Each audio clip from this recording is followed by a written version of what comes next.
Saat kebakaran, penghuni rumah sedang berada di dalam rumah dan bergegas menyelamatkan diri.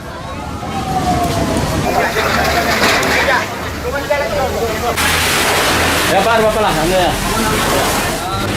Minimnya sumber air sempat menghambat upaya pemadaman. Diduga kebakaran terjadi akibat korsleting listrik.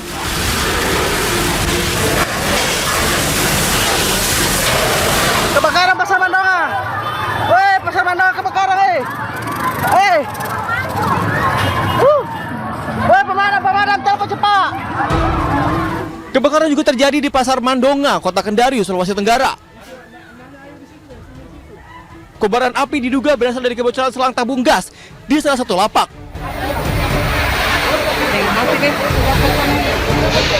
Petugas dan warga pun berjibaku memadamkan api agar tidak merembet ke lapak lainnya. Pemilik lapak mengalami luka ringan di lengan karena panik saat hendak menyelamatkan diri.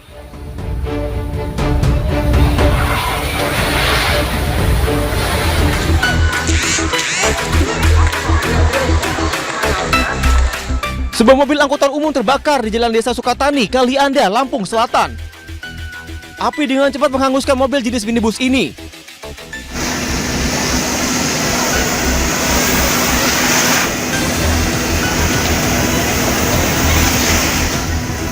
Kebakaran terjadi diduga akibat mobil tersebut membawa bahan bakar minyak. Akibat kejadian ini, sopir dan penumpangnya yang merupakan suami istri mengalami luka bakar dan dievakuasi ke rumah sakit. Tim Liputan iNews melaporkan.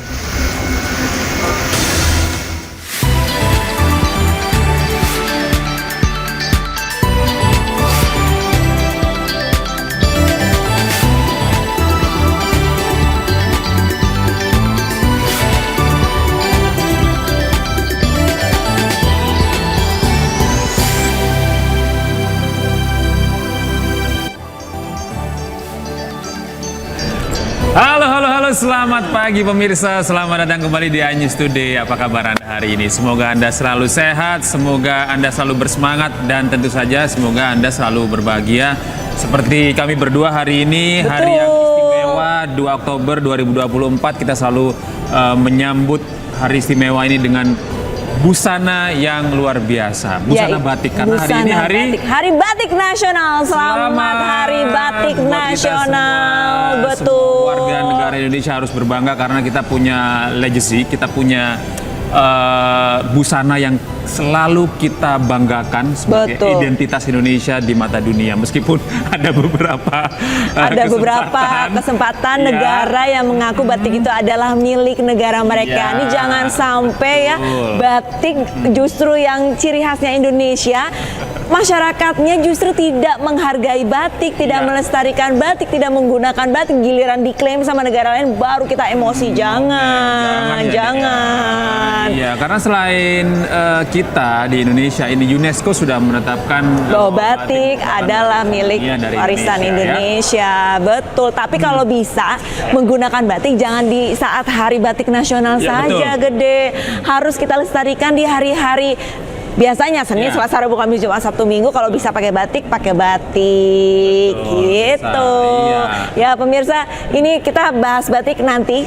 Sepertinya ada berita tentang batik. Tapi selain itu pemirsa, selama 1,5 jam ke depan kami akan memberikan berbagai informasi penting, menarik dan juga inspiratif untuk Anda. Ada apa aja, Lista? Ada salah satunya ini artis senior Marissa Haque yang meninggal dunia, dan juga ada informasi apa, Gede? Iya, ini ya pertama kita juga mengucapkan turut bela sungkawa ya kepada keluarga yang ditinggalkan. Betul. Gitu ya. Dan kita nanti akan update dari kondisi terkini di Marissa Haque di rumahnya mungkin ya.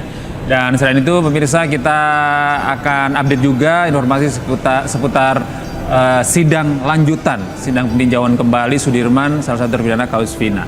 Dan bersama saya Gede Satria dan rekan saya Arlis Dahari, inilah iNews Today selengkapnya untuk Anda.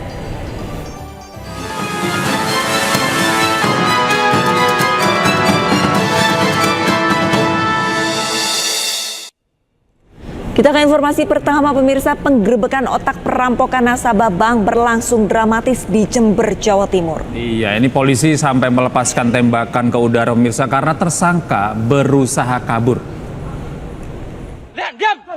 Diam, angkat tangan, diam.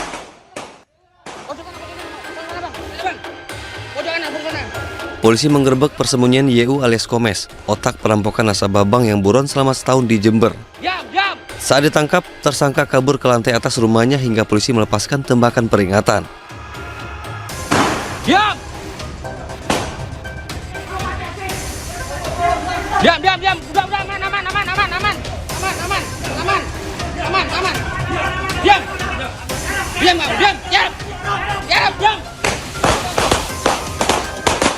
Borgol dulu mas kau. Ayo cepat borgolnya. Namun usahanya kabur sia-sia karena lokasi sudah dikepung hingga YU tertangkap. Pelaku yang terus melawan dilumpuhkan polisi dengan timah panas di bagian kaki dan pelaku digelandang ke Polres Jember. Tersangka merupakan otak perampokan jaringan antar provinsi dan terakhir YU beraksi di kawasan Balung dengan merampok uang nasabah bank di pinggir jalan.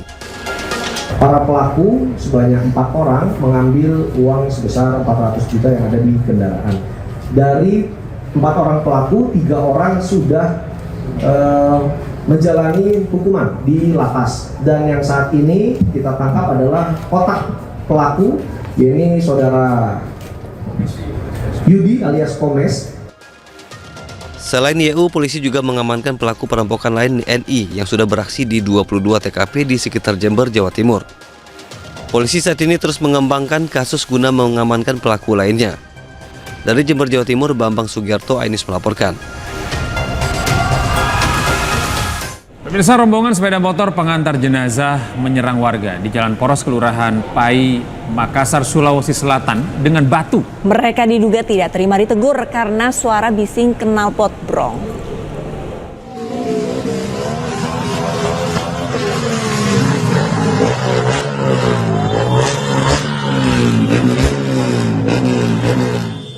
Viral di media sosial, rombongan pengantar jenazah membuat keributan di Jalan Poros Kelurahan Pai, Bidingkanaya, Makassar, Sulawesi Selatan.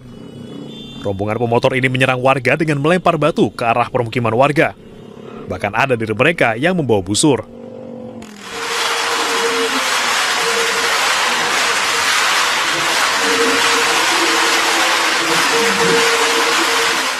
Tak puas menyerang warga, rombongan ini kembali berulah dengan menutup jalan terowongan Simpang 5 Bandara sambil berjoget di tengah jalan.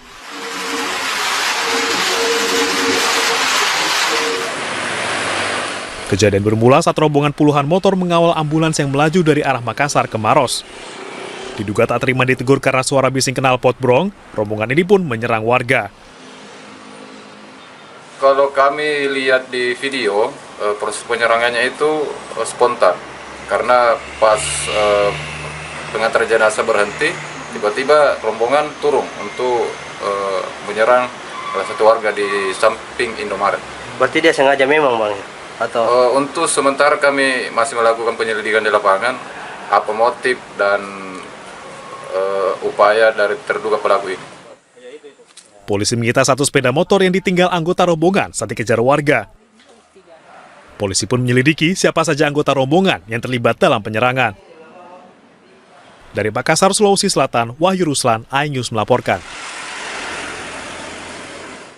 Ya, Lista pasti pernah juga ya berhadapan dengan para pengiring rombongan jenazah. Tapi sebenarnya iya kan kita mengiringi jenazah saudara ataupun kerabat kita. Ya, tidak ada salahnya. Tidak ada salahnya. Tapi yang menjadi salah adalah ketika kita ditegur oleh warga, justru kita dalam tanda kutip ini melakukan aksi kekerasan, aksi bisa dibilang kriminalitas, kita merusak rumah orang yang menegur bahwa kendaraan kita ini terlalu bising ataupun berisik. Karena tiap orang itu kan punya masalah beda-beda di dalam rumah. Mungkin si warga ini menegur karena punya bayi di dalam rumah, kita tidak tahu, ada keluarga yang sakit yang butuh istirahat, tapi karena ada rombongan pengantar jenazah bising, ya wajar kita tegur. Tapi kalau misalkan sudah ditegur, ya harus menerima dengan lapang dada, walaupun dalam kondisi kedukaan kita juga harus menghargai teguran dari warga yang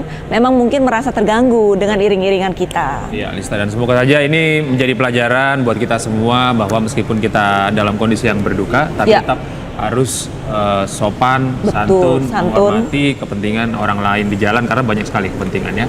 Dan kita ke informasi lainnya pemirsa, seorang sopir taksi online di Surabaya, Jawa Timur luka parah di bagian leher usai menjadi korban pembegalan. Dan pemirsa, ironisnya ini pelaku ternyata adalah seorang wanita yang berpura-pura menjadi penumpang.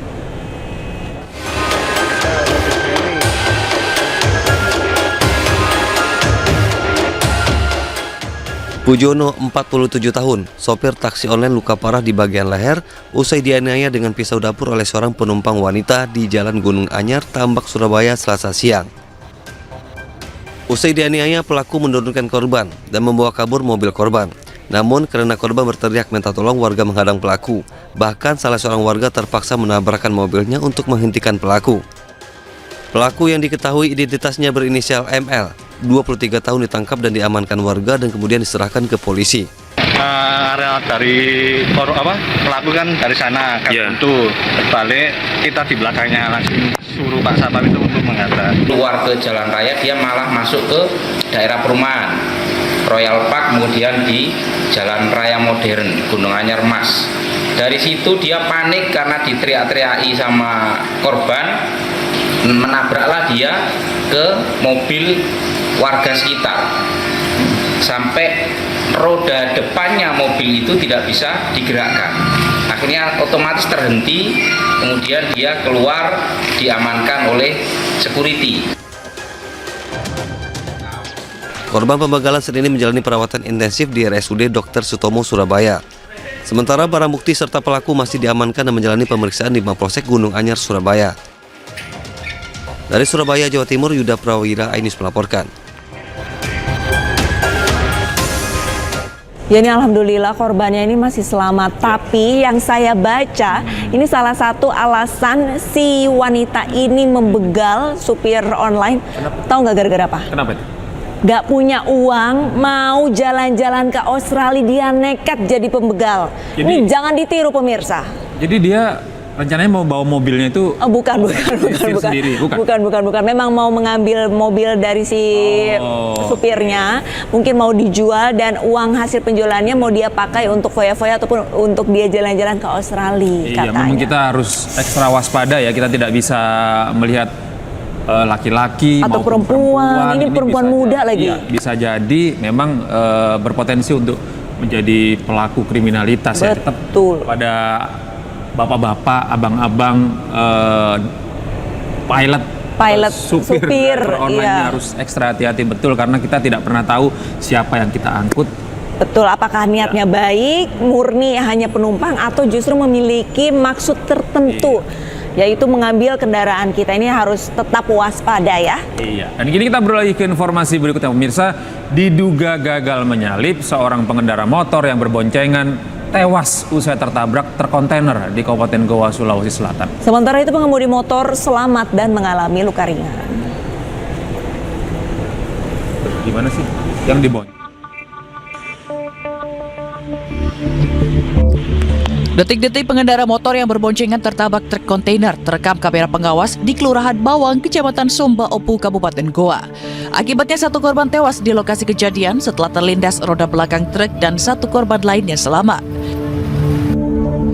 Polisi yang tiba di lokasi mengevakuasi jasad korban ke ruang jenazah RSUD Syekh Yusuf, Kabupaten Goa dan melakukan olah TKP. Sebelumnya korban yang berboncengan dengan saudaranya ini gagal mendahului truk setelah muncul pengendara motor dari arah berlawanan. Naas, pengemudi motor yang kaget berusaha berhenti hingga membuat korban terjatuh dan terpental ke bagian belakang truk kontainer. Pada polisi, Diki Wahyudi, sopir truk, mengaku tidak melihat korban saat terjadi kecelakaan akibat minimnya penglihatan. Untuk korban jiwa tadi satu orang, langsung kita evakuasi ke rumah sakit. Yang membonceng di mana, Pak? Yang membonceng tidak mengalami luka. Untuk barang bukti keduanya? Sementara barang bukti kita amankan di Polres dan kasus ini kita laksanakan penyelidikan dan kita dalami kasus tersebut. Kini kasus kecelakaan maut tersebut telah ditangani petugas unit Gakum Polres Goa. Dari Kabupaten Goa, Sulawesi Selatan, Bukma, iNews melaporkan. Nah, ini salah satu pembelajaran kalau di lalu lintas itu kita benar-benar harus tertib peraturan. Ya mbok sabar, jangan sampai karena kita terburu-buru, kita menyalip hingga akhirnya mencelakakan orang lain. Betul, apalagi selisih waktu yang kita tempuh ketika kita menyalip atau apa sebenarnya tidak terlalu berarti. Jadi semenit, 2 menit, tapi kalau akhirnya berujung pada kematian, jiwa seperti ini kan sangat disayangkan sekali. Apalagi orang-orang korban ini memiliki keluarga di rumah yang selalu menanti kehadiran ataupun kepulangan dari pengendara.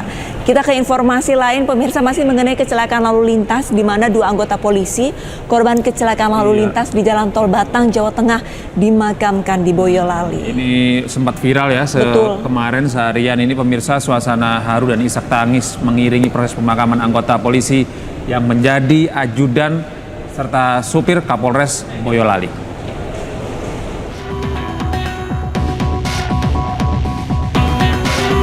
Isak tangis keluarga pecah saat peti jenazah Bribda Rio Risna Saputra dikeluarkan dari rumah duka di Desa Mojosongo, Kecamatan Mojosongo, Boyolali, Jawa Tengah untuk dimakamkan. Usai dilakukan tradisi berobosan atau penghormatan terakhir, sang ibunda korban pingsan. Seluruh anggota Polres Boyolali yang hadir di rumah duka memberikan penghormatan terakhir dan prosesi pemakaman dilakukan dengan upacara kedinasan Polri. Selain Bribda Rio Risna, terdapat 1 anggota lain yang meninggal dalam peristiwa tersebut, yakni Bribda Fabrilian Dean Artono yang merupakan sopir dari Kapolres Boyolali yang juga dimakamkan pada Selasa sore. Sementara Kapolres Boyolali AKBP Muhammad Yoga selamat dalam kejadian tersebut, mengalami luka dan langsung dievakuasi ke rumah sakit. Pemakaman semuanya hari ini dilaksanakan untuk 1 anggota di wilayah Mojosongo dan 1 anggota di wilayah Kecamatan Nogosari. Dan alhamdulillah yang di Mojosongo sudah selesai, sudah terlaksana dengan lancar berkat doa dari rekan-rekan dan seluruh masyarakat. Alhamdulillah beliau kondisi baik, sampai sekarang juga alhamdulillah kondisi.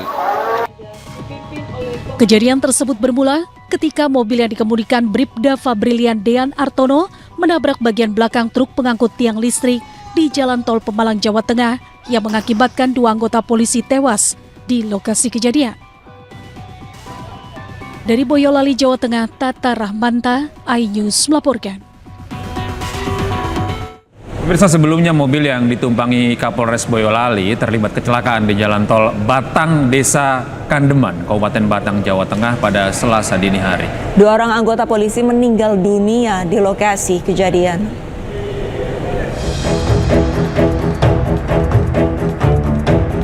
Minibus yang ditumpangi Kapolres Boyolali ini rusak parah di bagian depan usai menabrak truk trailer di Jalan Tol Batang kilometer 346-800 jalur B, wilayah Desa Kandeman, Kabupaten Batang, Jawa Tengah dini hari tadi. Minibus menabrak bagian belakang truk bermuatan beton saat melaju di lajur lambat arah Semarang, Jakarta. Akibat kecelakaan ini, 2 orang anggota polisi meninggal dunia di lokasi kejadian. Korban meninggal adalah Bribda Fabrilian Dean Artono dan Bribda Rio Risna Saputra, keduanya sebagai supir pribadi dan ajudan Kapolres. 2 korban meninggal dunia langsung dibawa ke Boyolali untuk dimakamkan, sementara Kapolres AKBP Muhammad Yoga terluka dan sempat dirawat di RS Kim Batang, namun saat ini sudah dirujuk di RS Tlogorejo, Semarang. Karena truk menuturkan kecelakaan terjadi saat truk tronton bermuatan 20 tiang listrik selesai menyalip kendaraan lainnya dan akan masuk ke lajur kiri. Tiba-tiba terdengar suara seperti ban pecah. Kita berhenti, saya turun, cek mobil ban sebelah kiri. Saya putar ke sebelah kanan. Nah, ternyata ada jebol gitu, Pak. Ternyata ada mobil kesangkut di itunya. Iya. Tapi saat terjadi ini benturannya nggak kerasa gitu, Pak? Nggak kerasa. Bapak Kapolres Boyolali, alhamdulillah saat ini dalam keadaan sehat, namun dalam tahap pemeriksaan di Rumah Sakit Tlogorejo, Semarang. Kecelakaan ini masih dalam penyelidikan Polres Batang dan Ditlantas Polda Jawa Tengah. Dari Batang, Jawa Tengah, Suryono Soekarno, iNews melaporkan. Pemirsa, seorang pelajar ditemukan tewas bersimbah darah di tempat pembuangan sampah di Purwakarta, Jawa Barat. Korban mengalami luka bacokan di kepala dan diduga korban meninggal akibat penganiayaan.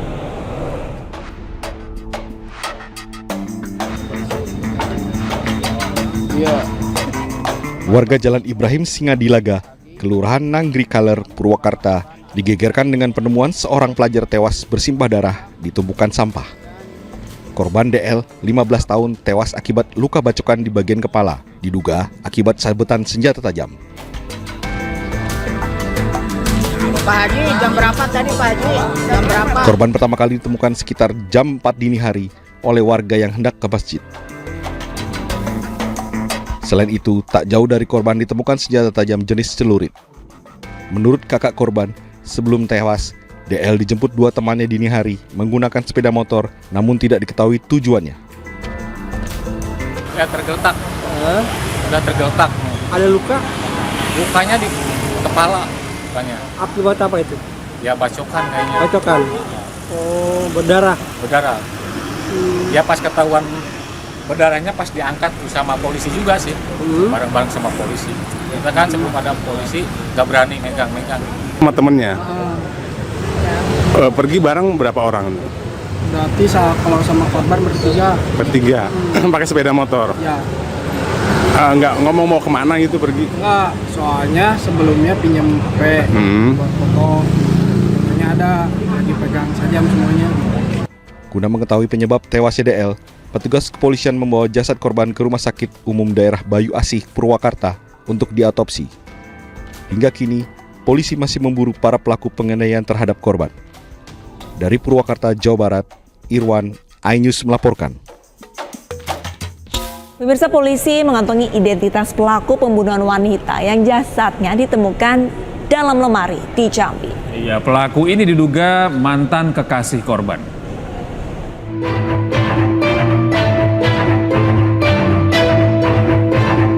Polisi telah memeriksa 12 saksi terkait jasad wanita yang ditemukan di dalam lemari di sebuah kamar kos di kawasan Jambi Selatan, Jambi. Sejumlah CCTV juga diperiksa. Berdasarkan keterangan salah satu saksi, yaitu tetangga korban, sempat melihat seorang pria mendatangi kamar korban.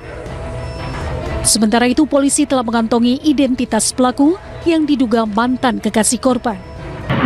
Untuk diduga tersangka sudah kita kantongi. Untuk memastikannya nanti akan kita kabarin dengan pihak media. Untuk hasil otopsinya, Bang? Untuk hasil otopsi, hasil resmi belum diserahkan dari pihak rumah sakit. Sebelumnya, seorang wanita asal Serang, Banten ditemukan tewas di kamar kosnya di kawasan Jambi Selatan, Jambi pada Rabu pekan lalu. Saat ditemukan, kondisi jasad korban telah rusak di dalam lemari pakaian. Selain itu, barang-barang berharga milik korban juga raib dan jasad wanita berusia 30 tahun ini juga telah selesai diotopsi. Dari Jambi, Adrianus Susandra, iNews melaporkan. Pemirsa, gagal tarik tunai 100 juta seorang pria mengamuk dan merusak fasilitas di sebuah bank. Ini sudah akan segera kembali usai jeda, tetaplah bersama kami pemirsa.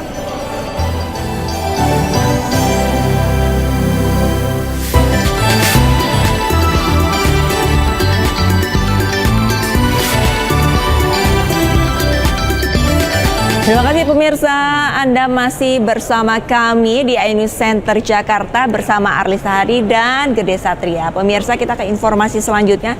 Ini viral di media sosial di mana video seorang pria mengamuk hingga merusak fasilitas di sebuah bank, Gede. Kenapa ini ya? Nah, ini pemirsa, pria ini mengamuk saat usahanya menarik uang tunai sebesar 100 juta rupiah gagal karena ia tidak memiliki bukti tabungan.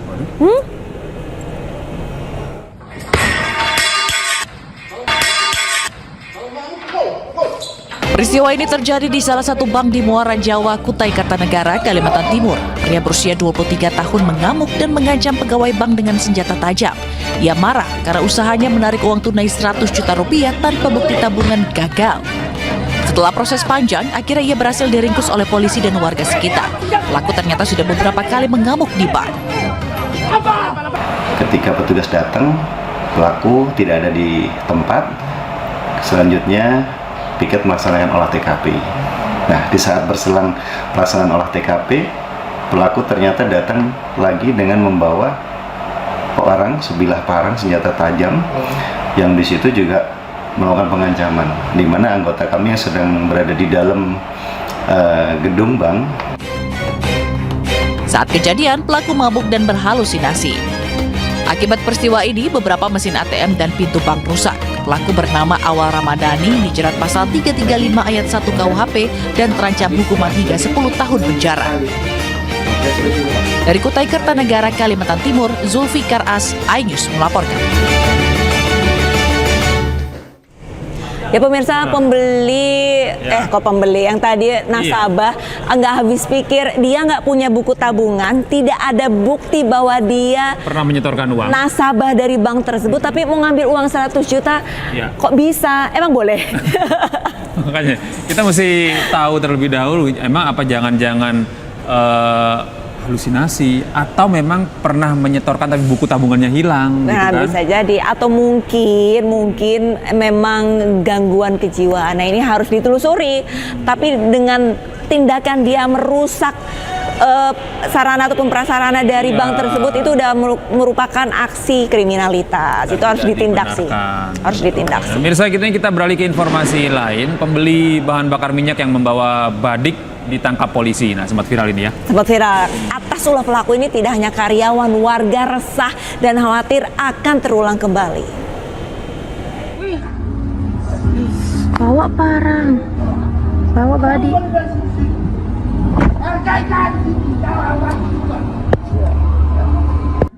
Tidak memiliki barcode saat mengisi BBM jenis Pertalite di SPBU Amesang, Sengkang, Kabupaten Wajo, Sulawesi Selatan, seorang pria mengamuk.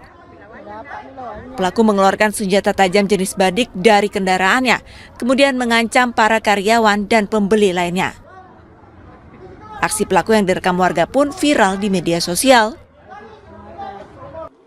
Pelaku yang berinisial ER berusia 45 tahun ini akhirnya ditangkap polisi.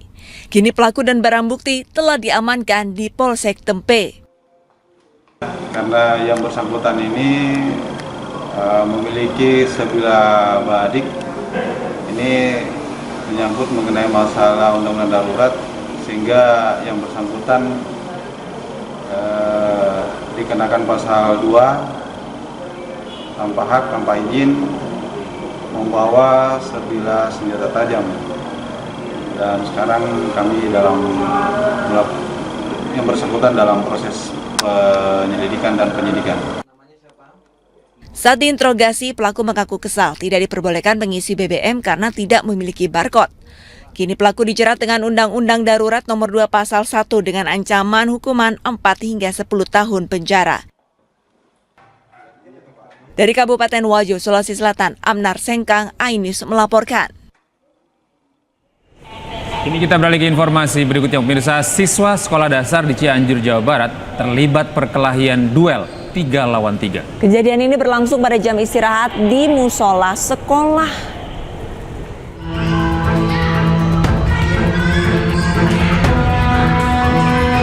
Siswa sekolah dasar berduel 3 lawan 3 di musola lingkungan sekolah dasar di Desa Limbangsari, Kecamatan Cianjur, Kabupaten Cianjur, Jawa Barat. Mereka saling menyakiti dan disaksikan oleh sejumlah teman-temannya. Pihak sekolah juga membenarkan bahwa siswa dalam video tersebut merupakan anak didiknya. Diketahui siswa tersebut adalah kelas 5 dan kelas 6. Kejadian terjadi saat jam istirahat dalam kegiatan pramuka. Namun pihak sekolah belum memberikan keterangan pasti kejadian tersebut benar atau hanya main-main saja. Pihak sekolah masih menyelidiki kasus viralnya video tersebut. Masih simpang siur, dan sekarang saya jam 9 akan mengadakan rapat dengan siswa, orang tua, dan guru yang bersangkutan. Dan juga saya ada telepon dari distrik juga mau ikut dalam rapat untuk mengklarifikasi apakah itu benar atau hanya main-main saja. Pihak sekolah juga meminta maaf atas kegaduhan yang disebabkan oleh siswanya yang menjadi viral. Selain itu, agar hal serupa tidak terulang kembali, pihak sekolah akan meningkatkan pengawasan kepada para siswanya.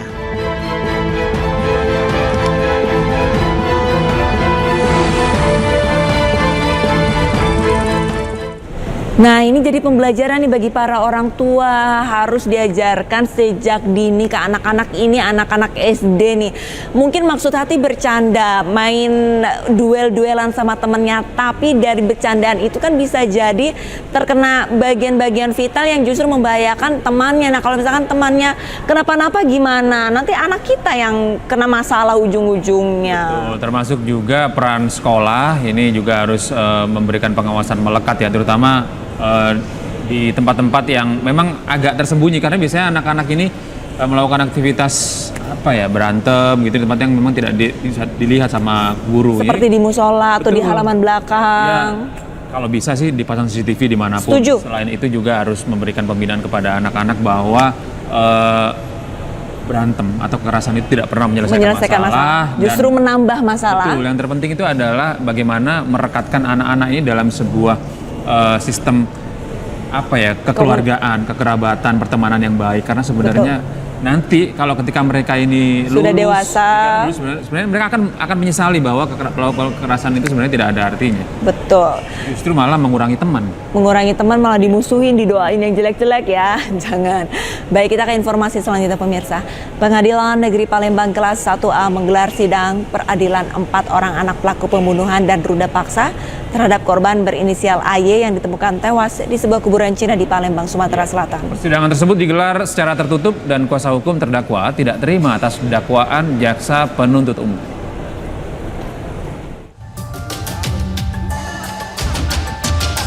Sidang peradilan anak perdana pembunuhan dan ruda paksa terhadap korban berinisial AA yang ditemukan tewas di TPU kuburan Cina digelar di Pengadilan Negeri Palembang kelas 1A khusus. Persidangan dipimpin Hakim Edward Simamarta dan Kepala Kejaksaan Negeri Palembang sebagai jaksa penuntut umum dilakukan secara tertutup ini menghadirkan keempat terdakwa, yakni IM sebagai otak dari pembunuhan dan ruda paksa, ZD, AG, ML yang didampingi kuasa hukum serta orang tua terdakwa dengan agenda pembacaan dakwaan dari jaksa penuntut umum Kejari Palembang. Di sidang pembacaan dakwaan, kemudian laporan dari Bapas, kemudian apa tanggapan kuasa hukum, kami besok akan mengajukan eksepsi. Jadi acara ditunda besok untuk eksepsi dari kami sebagai kuasa hukum.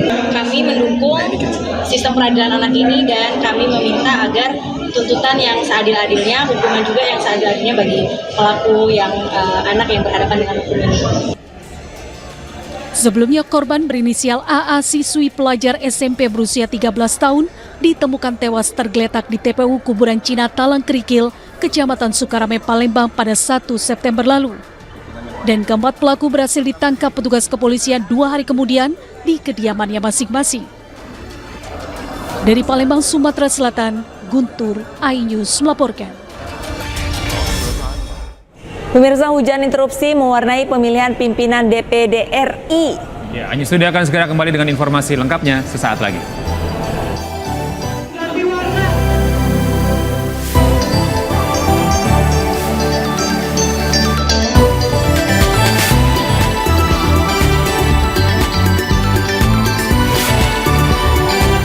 Masih bersama kami di iNews Today, masih dari iNews Center Jakarta, pemirsa dan analista kita kemarin punya hajatan yang cukup besar. Betul. Ya kan, kita punya anggota legislatif yang baru. Ini pemirsa, pelantikan anggota MPR, DPR dan DPD terpilih dari hasil pemilu 2024 telah selesai dilakukan. Iya, ini ada 732 anggota legislatif wakil rakyat periode 2024-2029 yang sudah diambil sumpahnya. Memenuhi kewajiban saya. Akan memenuhi kewajiban saya. Sebagai anggota Dewan Perwakilan Rakyat. Sebanyak 732 anggota MPR RI telah dilantik di Gedung Nusantara DPR RI Jakarta. Wakil rakyat yang telah diambil sumpahnya terdiri dari 580 anggota DPR dan 152 anggota DPD untuk periode 2024-2029. Pelantikan anggota DPR, DPD, dan MPR dihadiri Presiden Republik Indonesia Joko Widodo dan sejumlah tokoh negara lainnya. Dari ratusan anggota yang dilantik, terdapat anggota DPR tertua, yakni Zulfikar Ahmad berusia 78 tahun, berasal dari Partai Demokrat. Sementara anggota DPR termuda dari fraksi Partai Gerindra, yaitu Anissa M.A. Mahesa berusia 23 tahun, yang merupakan putri mantan Wakil Ketua Komisi 3 DPR Desmond J.J. Mahesa. Sebagai generasi muda, kita harus mewakili isu-isu yang relevan untuk generasi kita. Kalau aku yang ingin aku gaungkan, pertama adalah akses pendidikan yang merata. Karena setiap aku turun ke dapil, itu mereka banyak sekali menyuarakan tentang UKT yang mahal. Bagaimana cara mendapatkan beasiswa? Tentunya dengan menggaungkan isu-isu tersebut, kita harus mengadakan sosialisasi, harus mengadakan edukasi. Setelah edukasi, kita harus mengadakan pengawasan. Partai politik yang mendapat kursi di DPR RI pada periode ini adalah PDIP, Golkar, Gerindra, PKB, Nasdem, PKS, PAN, dan Partai Demokrat. Tim Liputan, iNews melaporkan. Ya pemirsa, para anggota legislatif kemarin pagi sudah disumpah dan dilanjutkan untuk sidang pemilihan Ketua DPD RI 2024-2029 pada kemarin malam. Namun sayangnya ini diwarnai ketegangan. Ya, baru hari pertama ya. Hari pertama udah tegang-tegang. Betul, berbeda dengan DPD RI, anggota DPR RI sepakat untuk mengangkat Puan Maharani kembali menjabat sebagai ketua untuk masa jabatan 5 tahun ke depan. Anggota jangan di podium pimpinan. Etika persidangan tolong dijaga etika persidangan. Kepala boleh panas tapi hati harus tetap dingin. Hujan interupsi terjadi saat rapat membahas secara pemilihan. Dibicarakan aja baik-baik. Jangan ini warna sama tuliskan yang melakukan. Saya barusan melihat ada satu orang menandatangan 2 form. Pimpinan. Ini bagaimana mengaturnya ini pimpinan? Yang pertama itu kan verifikasi setelah dimasukkan kembali form ini. Yang nggak ditandatangani dulu. Orang perlu dimasukkan formnya kok.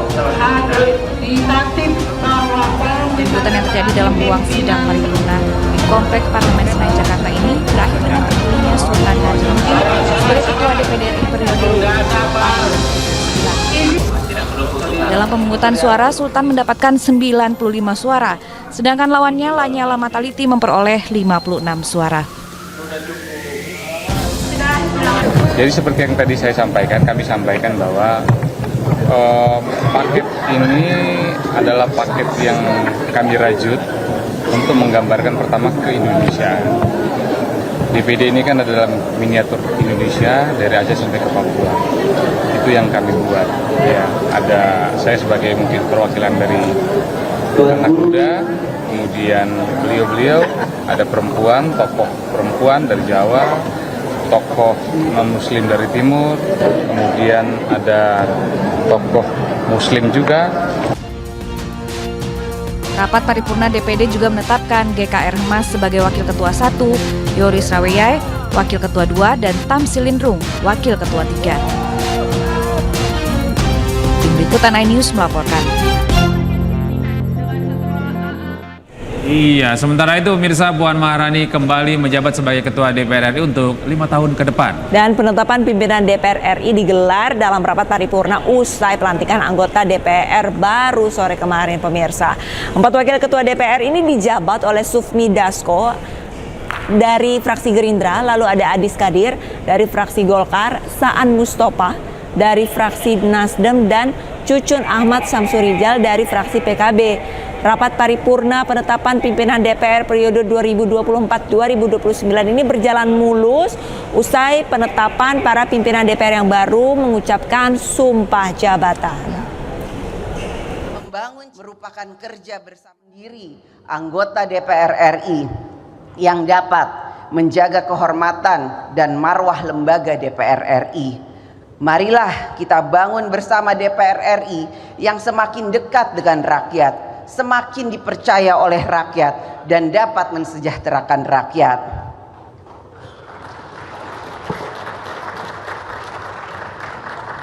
Pada kesempatan ini, atas nama seluruh anggota DPR RI, kami juga mengundang partisipasi dari seluruh komponen masyarakat, media massa, pers, kaum intelektual, akademisi, mahasiswa, LSM, ormas, dan lain sebagainya untuk ikut memberikan masukan pandangan dan kritik terhadap berbagai kebijakan negara yang akan diambil. Pemirsa, sementara itu pelantikan anggota DPR, DPD dan juga MPR ini telah rampung digelar di Gedung Nusantara Senayan, Jakarta pada kemarin. Iya. Sementara itu pemirsa, deretan selebritas ini menghiasi kursi parlemen. Di antaranya ada musisi Ahmad Dhani hingga sosok selebritas muda Verrell Bramastya.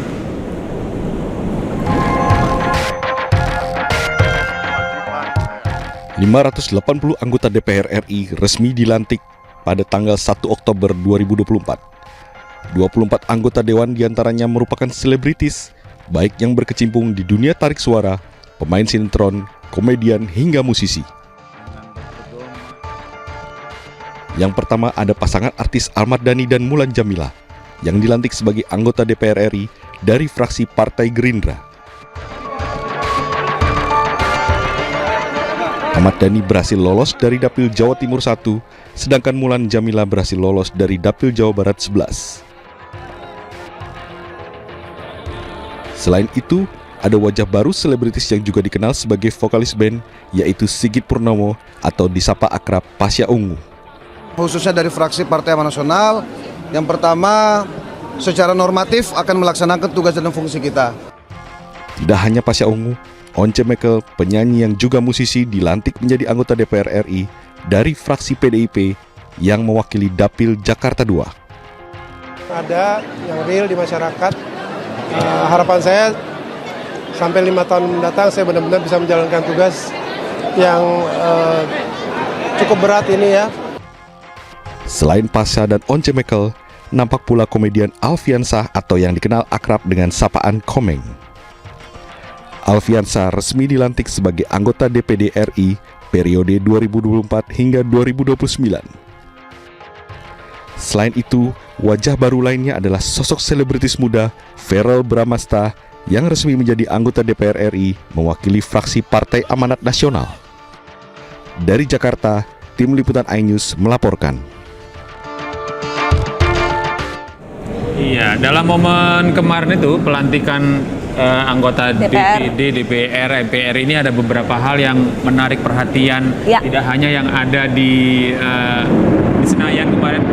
Waduh, kedengeran gak tuh pemirsa? Ya, di atas gedung iNews Center hari ini ada pesawat yang lagi sedang melakukan latihan, betul. Pada tanggal 5 Oktober, ini ya. Hari TNI. Jadi mereka ini latihan, tadi kedengeran ya? Kedengeran pasti, pesawatnya ya. Baik. Tadi sampai mana ada hal yang menarik pada saat pengukuhan? Iya, seperti yang satu ini pemirsa digelar pada Selasa pagi di Kompleks Parlemen Senayan, Jakarta. Ada beberapa jadi nggak konsen ya, jadi nggak konsen.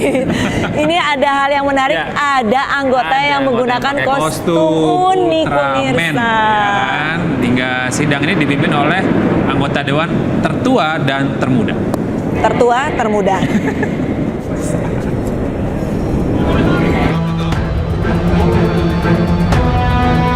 Anggota DPR RI terpilih periode 2024-2029 Jamaluddin Malik menarik perhatian dengan memakai kostum Ultraman menjelang dilantik sebagai anggota DPR. Sebelumnya ia juga pernah viral karena kampanye memakai kostum Ultraman. Anggota DPR dari Dapil 2 Jawa Tengah ini tampak mendatangi gedung DPR dengan kostum Ultraman berwarna biru dan abu-abu. Lampu juga terlihat menyala dari kostum Jamaluddin.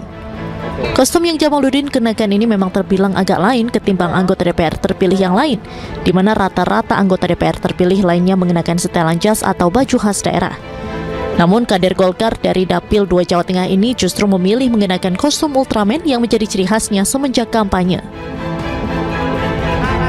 Momen menarik juga terjadi saat perwakilan anggota DPR dan DPD RI dengan usia termuda dan tertua menjadi pimpinan sementara dan memimpin pelantikan anggota DPR, MPR, dan DPD RI periode 2024-2029. Diketahui anggota DPR tertua yang menjadi pimpinan sementara DPR RI bernama Guntur Sasono, 78 tahun, dari daerah pemilihan Jatim 8, fraksi Partai Demokrat.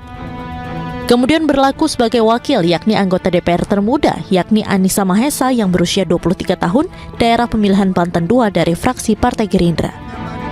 Kemudian anggota DPD tertua yang didaulat menjadi pimpinan sementara DPD RI yakni Ismet Abdullah berusia 78 tahun, daerah pemilihan Kepulauan Riau.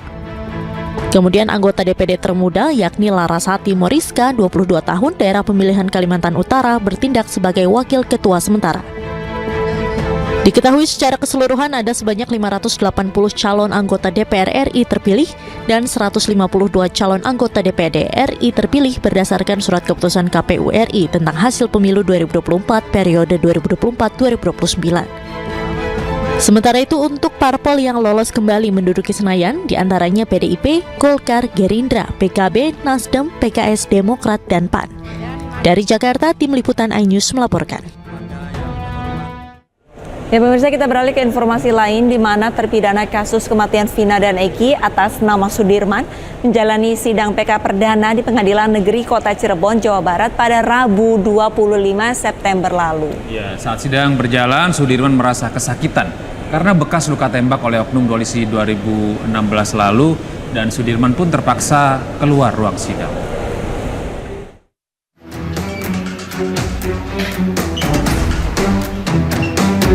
Sudirman terpidana kasus kematian Vina dan Eki pada Rabu sore mulai menjalani sidang peninjauan kembali atau PK perdananya di Pengadilan Negeri Kota Cirebon. Namun setelah 2 jam sidang berjalan, Sudirman merasa kesakitan pada bagian tulang ekornya. Majelis hakim pun sempat meminta Sudirman untuk memperlihatkan luka yang dialaminya. Dengan kondisi tersebut, Sudirman pun akhirnya meninggalkan ruang sidang. Sudirman mengaku tidak bisa duduk terlalu lama dan harus berbaring di ruang tahanan Pengadilan Negeri Kota Cirebon. Menurut kuasa hukum Sudirman, Titin Priyalianti, yang sejak 2016 mendampingi Sudirman, rasa sakit yang dialami kliennya tersebut karena penganiayaan oleh oknum polisi di tahun 2016 silam. Luka tersebut merupakan bekas luka tembak peluru karet yang hingga kini masih membekas dan kerap memunculkan rasa sakit. Jadi Sudirman tuh kan ditembak peluru karet di belakang ininya, memang ada cekungan. Jadi ngilu, tidak bisa duduk terlalu lama. Kalau udah lebih dari 2 jam tuh dia sudah sakit semua. Makanya harus berbaring. Jadi memang tidur juga dia nggak pernah nyenyak karena 3 jam sekali dia pasti harus mengubah posisinya. Meski terpidana Sudirman tidak dapat duduk di ruang sidang, namun sidang PK atas pemohon Sudirman tetap dilanjutkan hingga Rabu malam. Sidang beragenda pembacaan memori PK yang dibacakan oleh tim kuasa hukumnya. Dari Cirebon, Jawa Barat, Toy Iskandar, iNews melaporkan.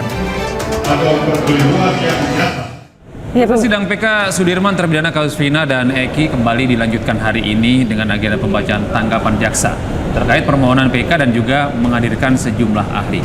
Dan kita sudah bergabung dengan rekan Toy Iskandar di Pengadilan Negeri Cirebon. Selamat pagi Tois, untuk perjalanan sidang pada hari ini sudah dimulai dari jam berapa Tois?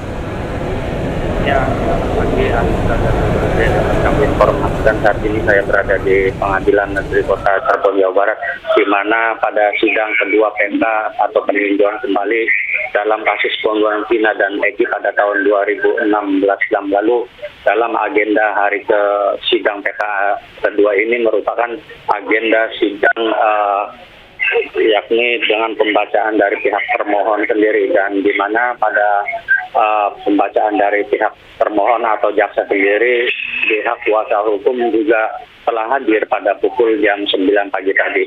Dan pada agenda yang dibacakan oleh jaksa ini juga rencananya sidang PK yang hari kedua ini yang dilaksanakan, yang digelar pada pukul jam 10 pagi tadi, namun hingga pada jam 10.30 baru akan segera dimulai. Dan pihak kuasa hukum sendiri juga akan menyaksikan 2 saksi alibi yang merupakan 2 saksi yang melihat secara langsung pada saat Sudirman dan berada di warung Ibu Titin dan tersebut.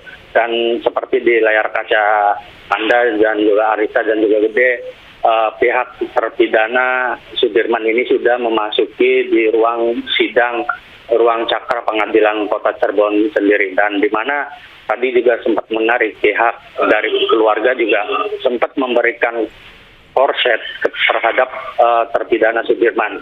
Lantaran Sudirman juga mengalami kesakitan di bagian pada punggung dari tulang ekor tersebut karena lantaran dia terkena peluru karet pada tahun 2016 silam pada penyiksaan yang dilakukan oleh oknum kepolisian tersebut, dan di mana pihak keluarga juga tadi memberikan konsep tersebut agar dapat dalam persidangan tersebut dapat bisa menjalani dengan baik begitu, karena lantaran kondisi tubuh Sudirman tersebut tidak bertahan hidup lama di saat persidangan, namun dengan pemberian konsep tersebut agar Sudirman bisa dihadirkan dalam persidangan tersebut. Dan menariknya juga Arista dan juga Gede, pihak kuasa hukum juga akan menghadirkan saksi ahli pidana setelah pembacaan dari permohon jaksa tersebut. Kembali ke Arista dan juga Gede. Ya. Baik, terima kasih Toys atas informasi Anda, dan kami akan terus mengupdate informasi terbaru dari Anda ini karena sidang masih berjalan hingga saat ini. Dan selamat bertugas kembali Toys. Assalamualaikum. Ya, pemirsa, kita akan kembali dengan informasi calon Gubernur Jakarta Pramono Anung menjanjikan para pemegang kartu Jakarta Pintar bisa menikmati wisata di Jakarta secara gratis. Informasi selengkapnya usai jeda, tetaplah bersama Ini Today.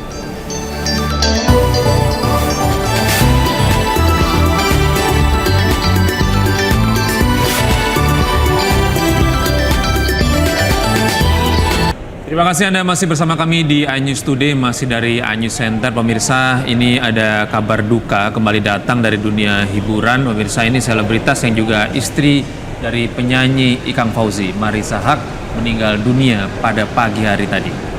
Kabar meninggalnya Marissa Haque disampaikan oleh kedua anaknya, Isabella Fauzi dan Ciki Fauzi, melalui akun Instagramnya. Marissa meninggal dunia jam 2 pagi tadi. Hingga kini, kami masih belum mengetahui pasti penyebab meninggalnya Marissa Haque.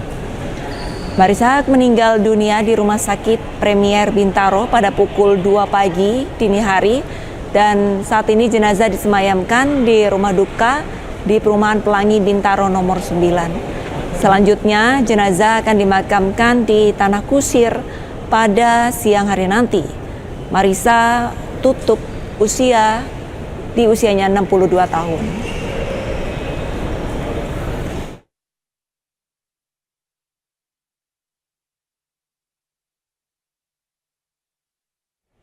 Ya, ini kita mengucapkan turut berbelasungkawa kepada keluarga yang ditinggalkan ya Arista, karena memang Marissa ini kan salah satu artis yang cukup ikonik gitu ya.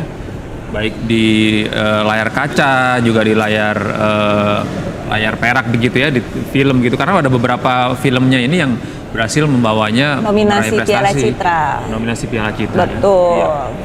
Dan kita ke informasi selanjutnya, pemirsa.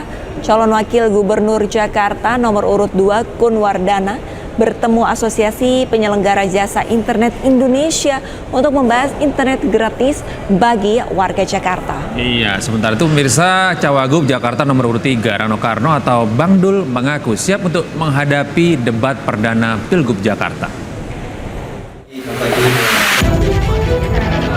Calon pemimpin Jakarta makin gencar turun ke masyarakat. Calon Wakil Gubernur Jakarta nomor urut 2, Kun Wardana, bertemu Asosiasi Penyelenggara Jasa Internet Indonesia guna membahas internet gratis untuk warga Jakarta. Kun memastikan internet gratis untuk warga Jakarta sangat bisa dilakukan untuk meningkatkan kualitas pendidikan. Ia optimis programnya bisa terwujud guna meningkatkan kualitas pendidikan, terlebih 80% instalasi internet telah terpasang di depan rumah warga. Setiap warga itu perlu bisa berkomunikasi dan juga mendapatkan akses informasi, dan juga di Undang-Undang Dasar 45 pentingnya mencerdaskan kehidupan bangsa. Dan kita melihat bila koneksi internet ini sudah bisa direalisasikan untuk seluruh warga, seluruh rumah di Jakarta ini, maka di sana akan ada kesetaraan. Calon Wakil Gubernur Jakarta nomor urut 3 Rano Karno atau Bang Dul mengaku siap menghadapi debat perdana Pilgub Jakarta. Rano mengaku tidak ada persiapan khusus, lantaran program yang akan disampaikan saat debat sama dengan yang disampaikan di setiap kampanye. Belum ada persiapan khusus, biasa-biasa aja kok. Artinya secara materi kan setiap kita jalan, itu yang kita sampaikan. Debat itu kan artinya dengan program. pasti program kita begini, program dia bagaimana, ntar kita debatkan mana yang kira-kira yang visible. Sebetulnya seperti itu aja.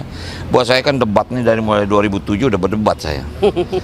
Artinya di media di pilkada dulu kan wakil bupati, wakil gubernur itu kan mulai ajang. Jadi buat saya debat itu udah biasa lah gitu.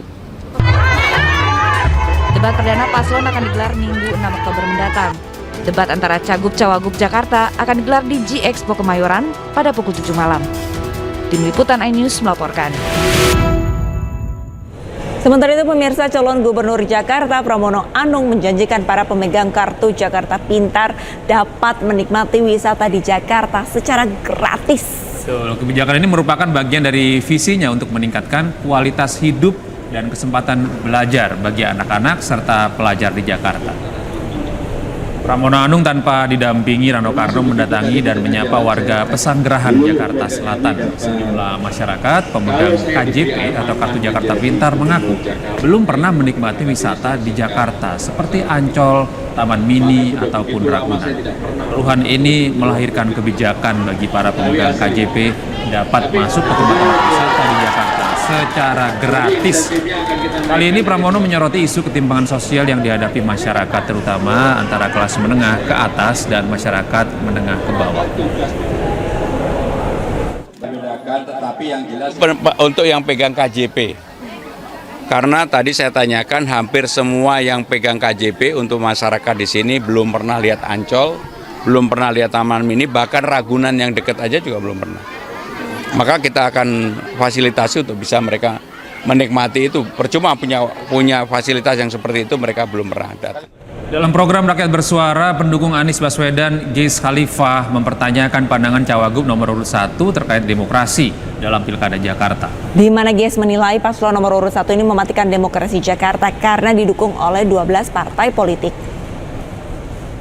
Kembali kepada tadi ya aturan yang berlaku itu, bahwa PKS pada dasarnya kan sebetulnya juga menginginkan bisa mencalonkan, tetapi kan kembali ya, pertanyaannya itu secara beradab tidak. Oke, cukup Bung Geiz, cukup, nanti kita akan berikan kesempatan. Setelah itu Bung Geiz nanti ke Bang Dul, silakan. Jangan potong lu Bung Geiz ya. Ya, sekali lagi bahwa tentu saja bahwa untuk bisa mencalonkan itu tadi, karena ini kembali kepada demokrasi yang sudah kita sepakati bersama, bahwa aturan-aturan yang sudah diputuskan itulah yang berlaku. Pada dasarnya kan begitu. Artinya kita kan sudah menyepakati demokrasi. Nah, karena demokrasi itu adalah suara terbanyak dan aturannya seperti itu, ya kita mengikuti itu. Kalau saja, terus terang aja ya, MK kan memutuskan tanggal 1. Kalau saja waktu itu MK tidak memutuskan tanggal 20, barangkali PKS tidak ada berada di KIM. Karena waktu itu kita sudah komit akan mengusung aman, Anies Baswedan Sohibul Iman. Ya, tetapi kan kemudian supaya nggak makin panjang kebohongannya. Cukup, saya pikir cukup. Sebentar. Karena setelah tanggal 19 MK memutuskan, lalu hari Rabunya, hari Rabunya kalau nggak salah hari Selasa. Hari Rabunya ada rapat Badan Legislatif di DPR. Saya mohon maaf. Lalu PKS ada di sana yang menolak keputusan MK dan menyetujui RUU Pilkada. Saya bicara begini, ini karena kita bicara ke depan, apa yang Bang Geiz sampaikan sudah waktu itu kita sampaikan di Rakyat Bersuara juga. Jadi ini kebetulan ada orang yang lahir dari proses itu. Saya baik, kita tahu bahwa pertanyaannya sudah cukup. PKS ada di situ, jangan dipotong lagi, nanti silakan ke Bang Dul. Kita harus hormati sama-sama. Saya hormati Bang Geiz, saya hormati juga Pak Suswono. Jadi sudah cukup pertanyaannya. Ya, pemirsa, sementara itu Cawagup nomor urut 2 Kun Wardana ini mengklarifikasi terkait tudingan banyaknya KTP yang dicatut dalam proses pendaftarannya bersama Dharma Kun sebagai paslon Cagup Cawagup Jakarta. Kepada Pak Kun ya, Anda membawa slogan aman yang diawali dengan adab, betul? Secara adab, bagaimana pertanggungjawaban Anda? Saya orangnya sukanya yang kritis-kritis saja. Bagaimana pertanggungjawaban Anda ketika Anda mengambil KTP saya? untuk pencalonan Anda. KTP saya yang Anda ambil. Saya punya buktinya kalau perlu bukti. Bagaimana itu bisa dikatakan aman, bagaimana itu bisa dikatakan adab. Silakan. Tapi kalau perlu bukti ada di HP saya. Silakan, Bangun.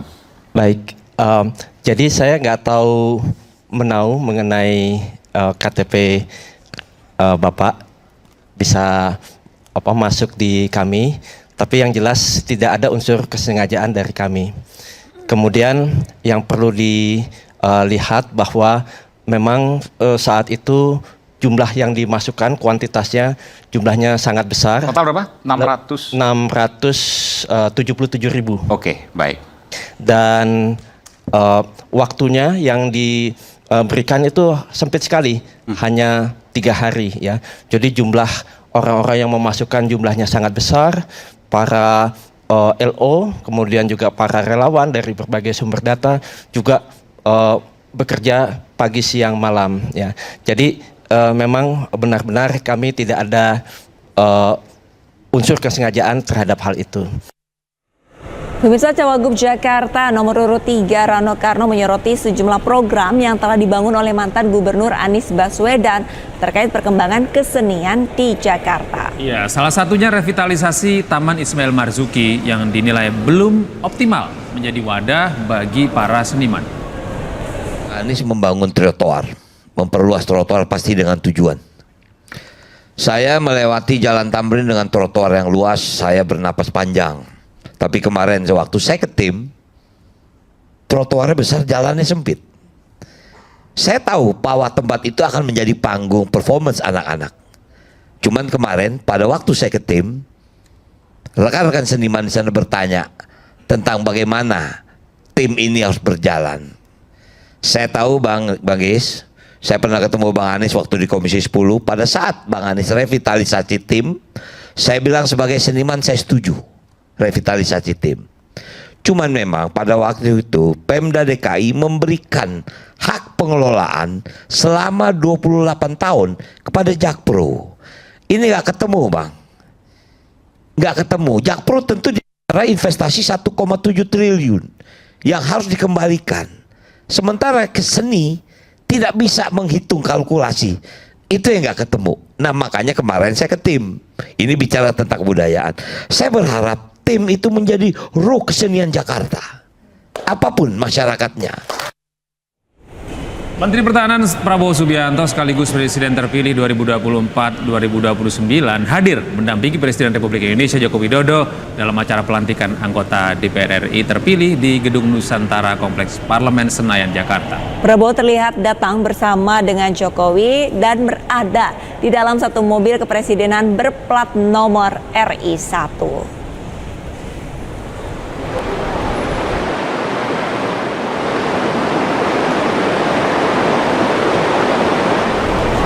Jokowi nampak keluar dari sisi pintu mobil sebelah kiri, sementara Prabowo Subianto keluar dari sisi kanan.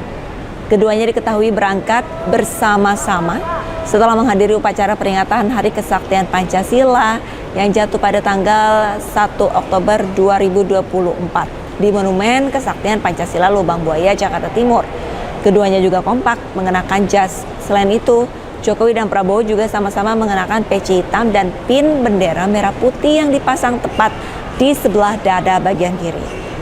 Jokowi dan Prabowo berjalan beriringan serta kehadirannya disambut langsung oleh Sekjen DPR RI Indra Iskandar.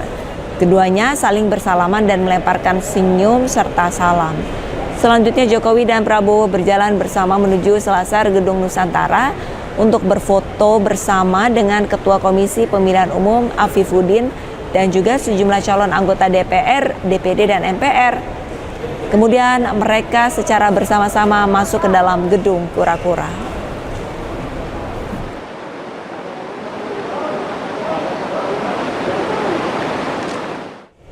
Pemirsa, Presiden terpilih Prabowo Subianto segera bertemu dengan Ketua Umum PDI Perjuangan Megawati Soekarno Putri. Ya, Prabowo melempar sinyal pertemuan itu terwujud sebelum dirinya dilantik menjadi presiden pada 20 Oktober 2024. Presiden terpilih 2024, Prabowo Subianto berharap pertemuannya dengan Ketua Umum PDI Perjuangan, Megawati Soekarno Putri, bisa segera terlaksana. Prabowo ingin bertemu Megawati sebelum dirinya dilantik menjadi presiden pada 20 Oktober 2024. Prabowo juga memberi sinyal bahwa pertemuan itu segera terwujud.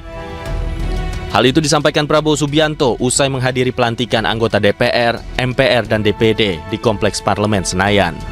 Pertemuan dengan Bu Mega mungkin. Insya Allah. Insya Allah. Sebelum pelantikan ya Pak ya? Sebelum pelantikan. Mudah-mudahan sebelum pelantikan. Persiapannya gimana Pak? Persiapannya Pak.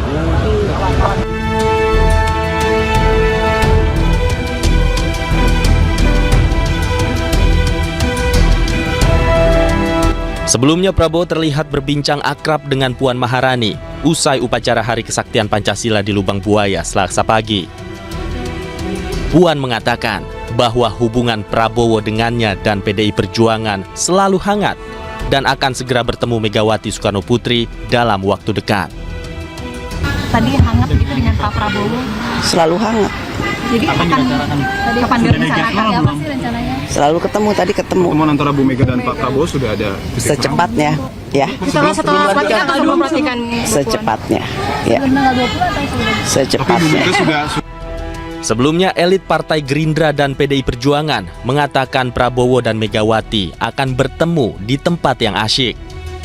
Meski tanggal pasti pertemuan keduanya belum dirilis, namun menu santapan untuk pertemuan tersebut telah ditentukan.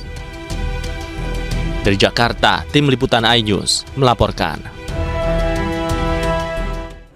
Ya, sementara itu pemirsa, Wakil Ketua Dewan Pembina Partai Gerindra Hashim Joyo Hadikusumo ini belum mau berbicara banyak terkait rencana pertemuan Megawati dengan Prabowo Subianto. Ya, dirinya hanya menegaskan bahwa Prabowo telah menunggu selama 2 tahun untuk bertemu dengan Megawati. Wah, lama juga ya. Lama ya. Kalau pertemuan dengan Pak Prabowo dengan Bu Mega gimana Pak?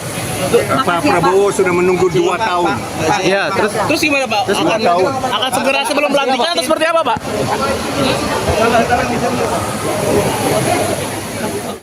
Ya, mirsa News Today akan segera kembali dengan informasi Iran menghujani Israel dengan ratusan rudal balistik. Jangan kemana-mana, tetaplah bersama iNews Today pemirsa.